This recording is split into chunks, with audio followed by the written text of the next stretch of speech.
Not one resignation in the House of Parliament today after the blunder that the Liberal Party brought in and celebrated a World War II bad guy.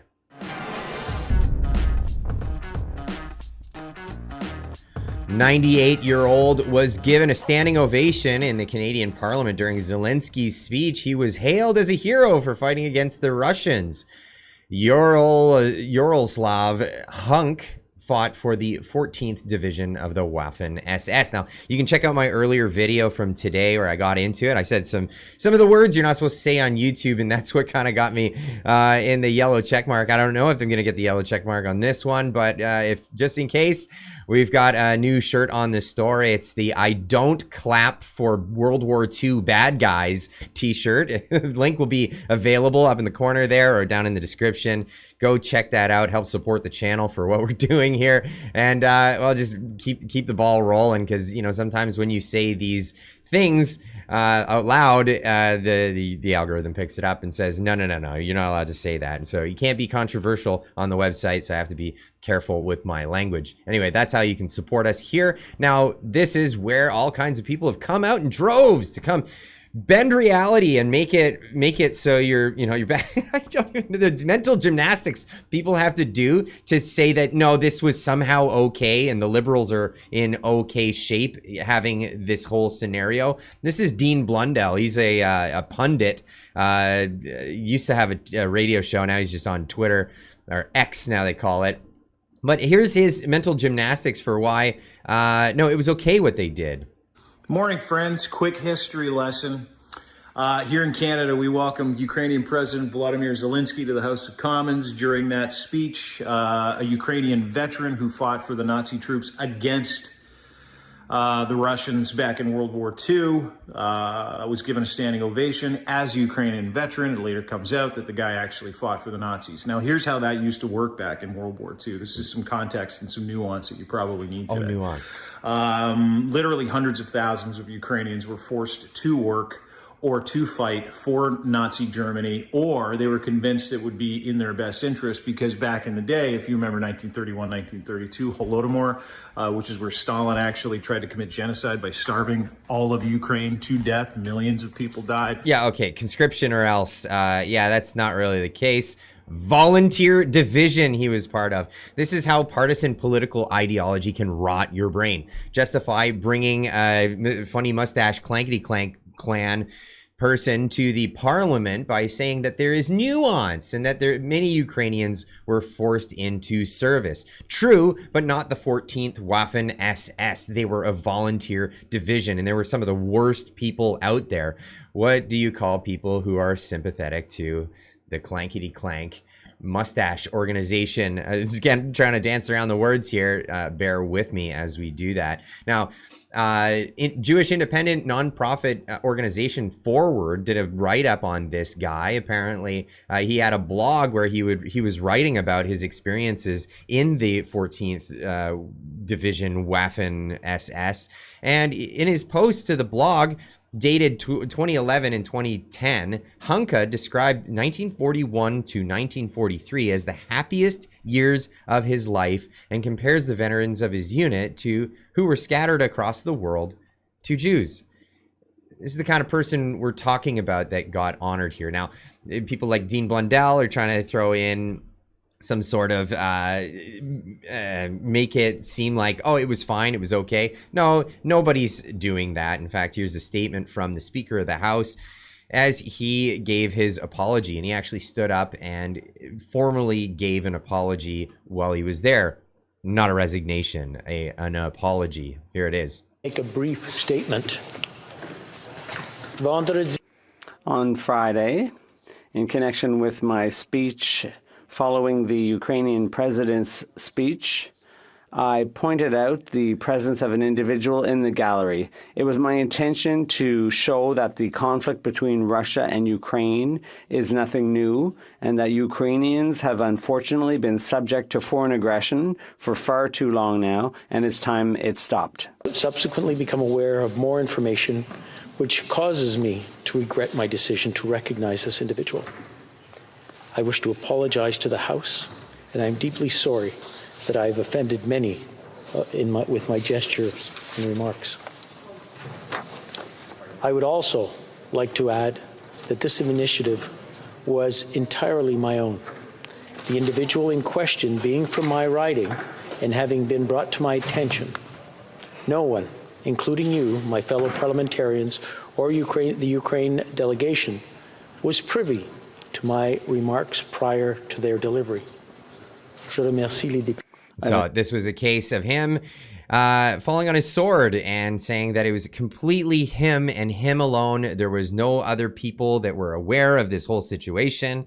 Well, there's only one of there's two things that could be true here. Either the PMO, the Prime Minister's office, which is responsible for vetting these individuals, was completely in dereliction of their duty, or which is enough to expel them and say you're not doing your job, you're gone, and ask for resignation at that point. Or they knew, and he's falling on his sword, or he's being thrown under the bus in this scenario. Cricket Lives Matter on Twitter says they've got invitations, and Rota is an MP for the Liberals, so he's not some independent as Justin would lead everyone to believe. Now here are a picture of the invitations that were given out. This is not something impromptu. Hey, just hey, can you come today, right now? And this was planned in advance. Justin met with this man at a private reception, so of course he would be vetted. For crying out loud, Justin vets everyone at his speaking events, including mainstream media. Guaranteed Zelensky was at said private reception too, along with Freeland, so they knew. This is obvious. They knew. I'm not buying any of the BS that nobody knew because Russian Soviets were Canadian allies in World War II, and the only opposition were the clankety clank mustache funny salute guys. Any person that studied history in elementary school would know this. You know, back in the day when people were actually taught history, to say the 338 knew this is ludicrous at best. They effed up, revealed themselves, and they are shamelessly covering their own butts on this one. This is yet another reason why I support zero parties, because they will lie repeatedly to save their own pathetic hides.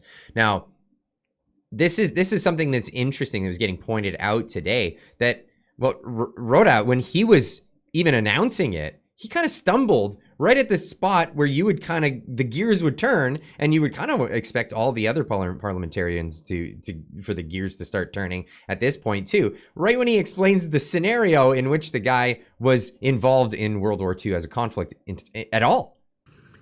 We have here in the chamber today Ukrainian Canadian world veteran from the Second World War who fought the Ukrainian independence against the Russians and continues to support the troops.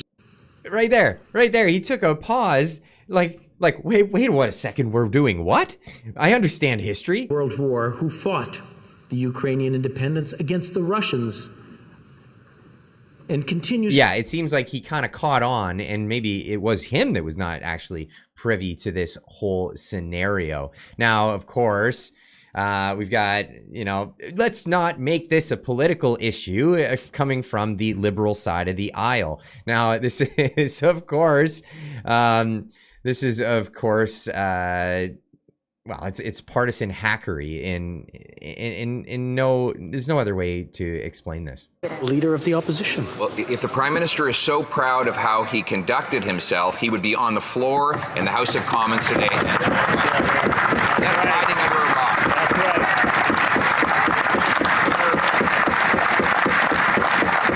Canadians are sick and tired of a Prime Minister. Honourable members, that the presence in the gallery, all MPs have duties in the chamber and outside. I just want to remind them that referring to their presence or absence is not allowed in the rules.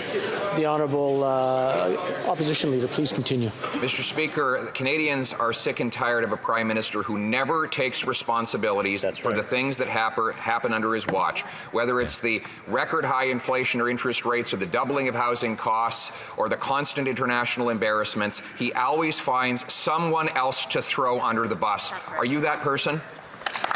directly asking the House Speaker of the House, is he the one who's being thrown under the bus in this particular scenario? Now, getting to the clip that I was thinking I was leading up to, House Speaker apologizes for honoring a Ukrainian who fought for the bad people in World War II.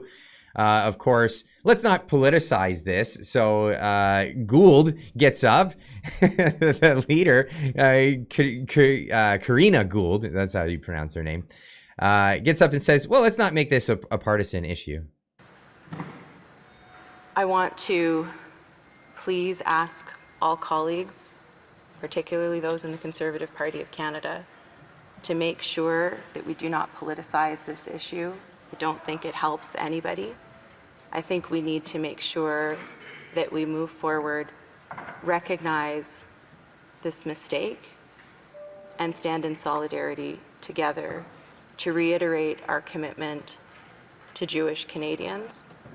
People can have their commitment to Jewish Canadians, but this is a mistake that happened in the Liberal Party. This was not a mistake that happened across the entire Parliament. Of course, standing up and applauding this was absolutely a horrible mistake, and everybody should be coming out with their own apologies for that. But when it comes to disciplinary action for this, people are calling for resignations, and for good reason. Now, of course, this Gould coming out, these pictures are circulating around the internet. This will never go away. This is the internet. It's there forever. But was she always so kind when it came to other scenarios? Was she always so like, no, let's not make this a partisan thing. Let's not politicize things like this.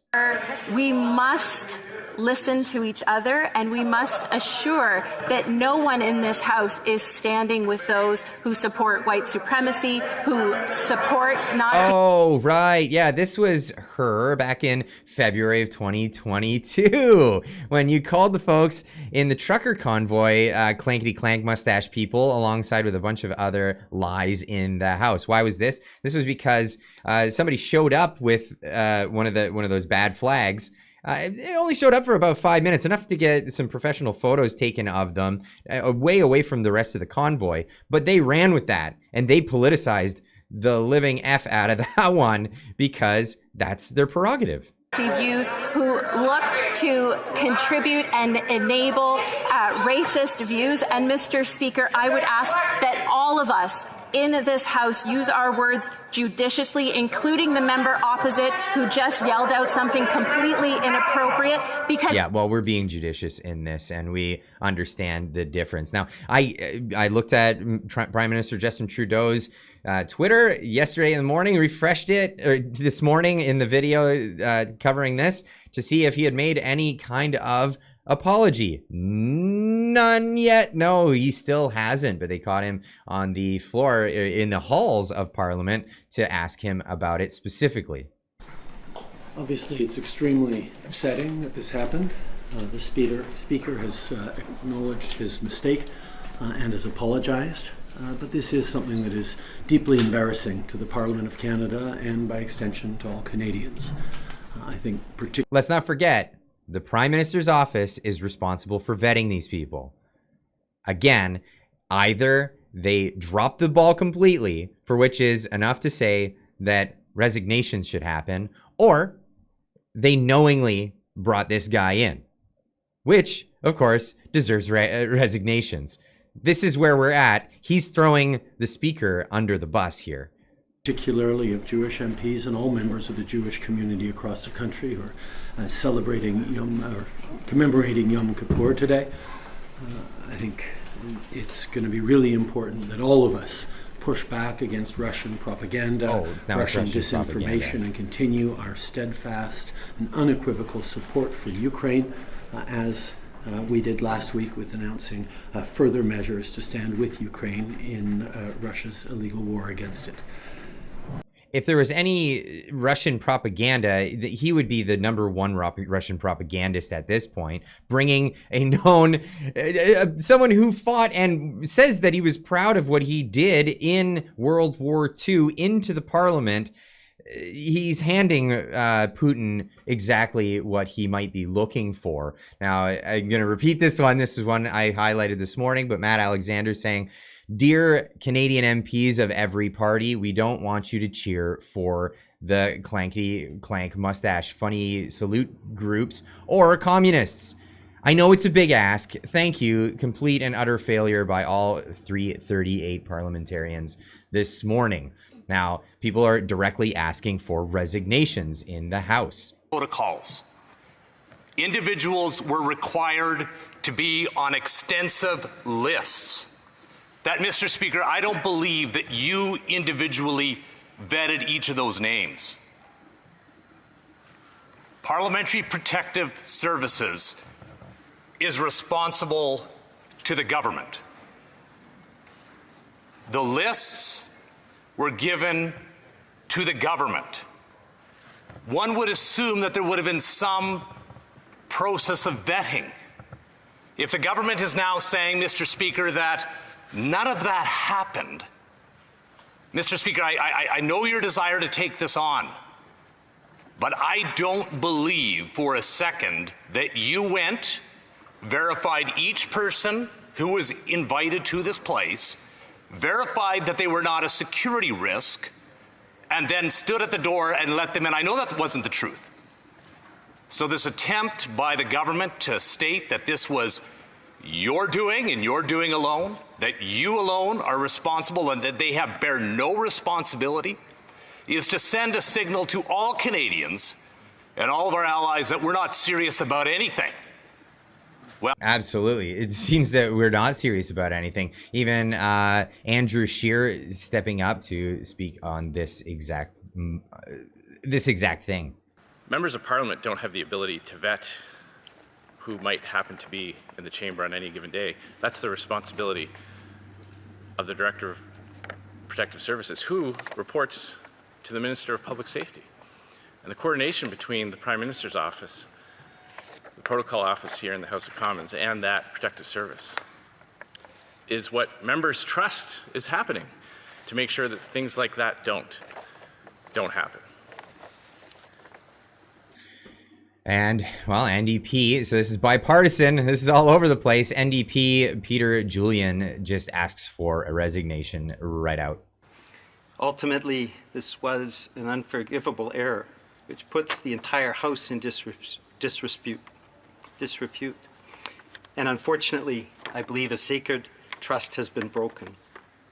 It's for that reason, for the good of the institution of the House of Commons, that I say, sadly, I don't believe you can continue in this role. Regrettably, I must respectfully ask that you step aside. But that's not what we got today. We got no resignations in the House of Parliament. We got none. Zero, zip. This is just more of the same. Trudeau's government, zero accountability. And, well, that's just that. Anyway, leave a comment in the comment section down below. Let me know what you think of this whole thing. I'm going to cut this video before it goes too long. And we'll see you in the next one. Keep on trucking.